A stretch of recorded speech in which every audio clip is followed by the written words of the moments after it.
اعوذ باللہ من الشیطان الرجیم بسم اللہ الرحمن الرحیم الحمدللہ رب العالمین والصلاة والسلام علی سید الانبیاء والمرسلین والحمدللہ رب العالمین رب اشرح لی صدری ویسر لی امری واحلل عقدۃ من لسانی یفقہوا قولی۔ دوستو، میں حکیم عبداللہ قاسم دواخانہ سے آپ سے مخاطب ہوں۔ آج کا ہمارا موضوع کھانسی یعنی کف ہے۔ آج کے موضوع پر آپ سے خالصتاً طبی گفتگو ہوگی۔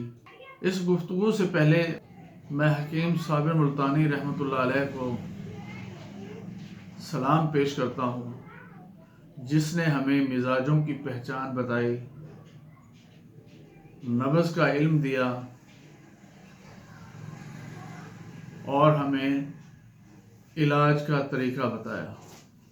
آج طب صابر سے نبض کے بارے میں آپ سے ہلکی سی گفتگو ہوگی، تاکہ ہم مزاجوں کو سمجھنے میں، نبض کو سمجھنے میں ہم غور و فکر کر سکیں۔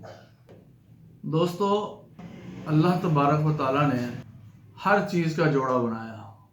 گرمی ہے تو اس کے مقابلے میں اللہ تبارک و تعالیٰ نے سردی پیدا کی، خشکی ہے تو اس کے مقابلے میں میرے اللہ نے تری پیدا کی، بہار ہے تو اس کے مقابلے میں خزاں ہے، غم ہے تو اس کے مقابلے میں ڈھارس، خوشی، تسلی ہے،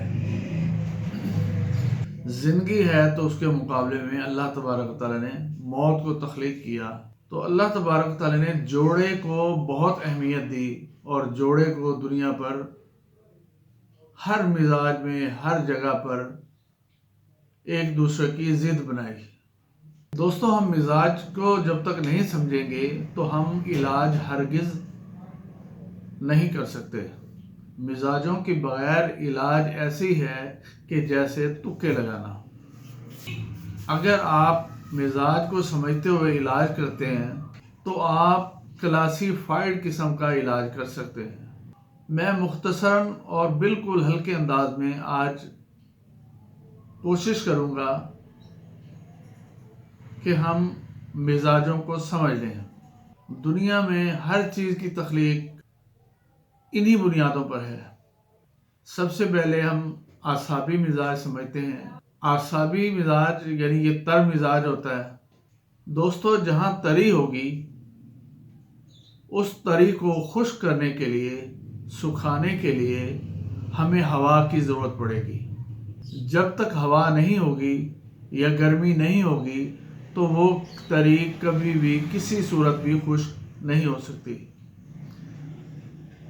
اب ہوا کا مزاج جو ہے وہ عضلاتی ہے، یعنی خشک مزاج، اور گرمی کا مزاج جو ہے اسے ہم طبی اصطلاح میں غدی مزاج یا قشری مزاج کہتے ہیں۔ اگلا مزاج مخاطی ہے، یہ سردی کا مزاج ہے۔ اس مزاج والے مریض میں سردی کی زیادتی ہوگی اور اس کا علاج بھی ضد ہے، یعنی اس کا علاج گرمی سے ہوگا۔ سردی ہے تو ہم اکثر و بیشتر عمومی طور پر ہیٹر جلاتے ہیں، لکڑیاں جلاتے ہیں اور اس سے گرمی حاصل کرتے ہیں، جس سے ہمیں سکون ملتا ہے۔ تو اس کا مطلب یہ ہے کہ سردی کا علاج گرمی سے ہوا۔ اگلا مزاج عضلاتی ہے۔ عضلاتی مزاج کا مریض خشک مزاج ہوتا ہے، یعنی اس کے اندر خشکی ہوتی ہے۔ دوستو، جہاں خشکی ہوگی تو وہاں تری یعنی پانی کا ہونا بہت ضروری ہے۔ اس کے بغیر وہ خشکی کبھی بھی تری میں کنورٹ نہیں ہو سکتی۔ آپ نے اکثر دیکھا ہوگا جہاں پر زمینیں پانی دینے کے بعد چھوڑ دی جاتی ہیں اور دھوپ پڑتی ہے، دھوپ پڑنے سے خشکی کے بعد اس زمین کے اندر تریڑیں پڑ جاتی ہیں۔ اگلا مزاج کشی ہے یا غدی مزاج، یعنی گرمی والا مزاج۔ جہاں گرمی ہوگی تو وہاں پر لا محالہ ہمیں تری کی ضرورت ہوگی یا سردی کی ضرورت ہوگی۔ تو اس مریض کا علاج تری سے ہوگا یا سردی سے، یعنی یا اعصابی دوائیوں سے اور غذاؤں سے ہوگا یا مخاطی دوائیوں اور غذا سے ہوگا۔ اس کو سمجھنے کے بعد ہم علاج کی طرف آتے ہیں۔